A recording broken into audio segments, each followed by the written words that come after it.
माननीय श्री अनुराग सिंह ठाकुर जी। धन्यवाद सभापति महोदय। मैं आपका आभार प्रकट करता हूं, आपने एक बहुत महत्वपूर्ण विषय उठाने का अवसर दिया है। मैं देवभूमि हिमाचल प्रदेश से आता हूं और हम पहाड़ के लोगों ने अपनी जवानी, कुर्बानी और पानी देश के लिए देने में कहीं कमी नहीं छोड़ी।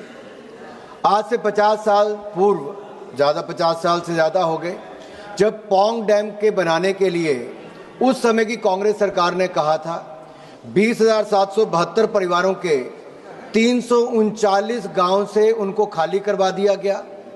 राजस्थान में जमीन देने के वायदे किए गए, विस्थापित उनको किया गया और स्थापित उनको राजस्थान में करने की बात कही गई। उनके जमीन पानी में डूब गई, घरों से वो बेघर हो गए। बाकी राज्यों में बिजली पहुंच गई लेकिन उनके घरों में अंधेरा छाया रहा। मेरा सवाल आज ये खड़ा होता है, 50 साल से ज्यादा बीत गए, क्या कसूर था हिमाचल प्रदेश के सबसे बड़े जिला कांगड़ा के लोगों का कि अपने घर परिवार से तो वो बिछड़ गए, जमीनें चली गई, ना उनको जो वायदा किया गया था जमीन देने का राजस्थान में, ना वो जमीन मिल पाई, ना उनके घर बस पाए, ना उनको पैसा मिल पाया।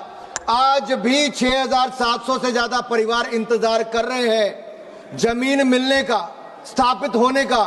उनकी 2-2 पीढ़ियां चली गई लेकिन स्थापित नहीं हो पाए।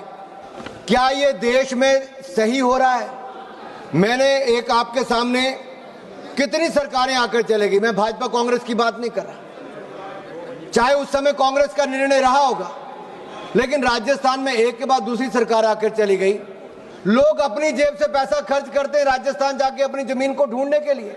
कब्जा कर लिया गया है, अधिकारियों के चक्कर काटते हैं, अगली डेट डाल देते हैं। कितनी पीढ़ियों को और इंतजार करना पड़ेगा, कितने वर्ष और इंतजार करना पड़ेगा। मेरे साथ कांगड़ा के सांसद राजीव भारद्वाज जी भी यहां पर हैं। सर, सवाल ये खड़ा होता है कि सुप्रीम कोर्ट ने कई बार इंटरवेंशन कर दी। 1996 की जजमेंट जो प्रदेश पौंग बांध विस्थापित समिति का था, उसमें भी रिहैबिलिटेशन इनकम्प्लीट रही। 6,700 लोगों को आज तक अपनी जमीन नहीं मिल पाई, इंफ्रास्ट्रक्चर वहां पे नहीं मिला, ब्यूरोक्रेटिक ऑब्स्टेकल्स है। मैं एक डिमांड आपके माध्यम से यहां पे करने वाला हूं सर, ये जो हिमाचल प्रदेश ऑफिसर्स ने एक इंस्पेक्शन रिपोर्ट दिसंबर 2024 में दी, जिसमें उन्होंने कहा कि जल्द से इसको इम्प्लीमेंटेशन करने की बात की जाए, पेंडिंग अलॉटमेंट की जाए, इंफ्रास्ट्रक्चर डेवलप किया जाए और प्रोसीजर को स्ट्रीमलाइन किया जाए। इसके लिए करना क्या पड़ेगा सर? एक ही मांग है कि जल शक्ति मंत्रालय, गृह मंत्रालय इसमें इंटर मिनिस्ट्रियल रिव्यू करे और हमारी जो सेंट्रल हाई पावर कमेटी है उसको स्थापित किया जाए। एक ज्वाइंट टास्क फोर्स राजस्थान और हिमाचल प्रदेश की सरकार की बनाई जाए, ताकि मेरे जो विस्थापित परिवार हैं वो हिमाचल प्रदेश के विस्थापित परिवारों को जमीन मिले, उनको उनका हक मिले।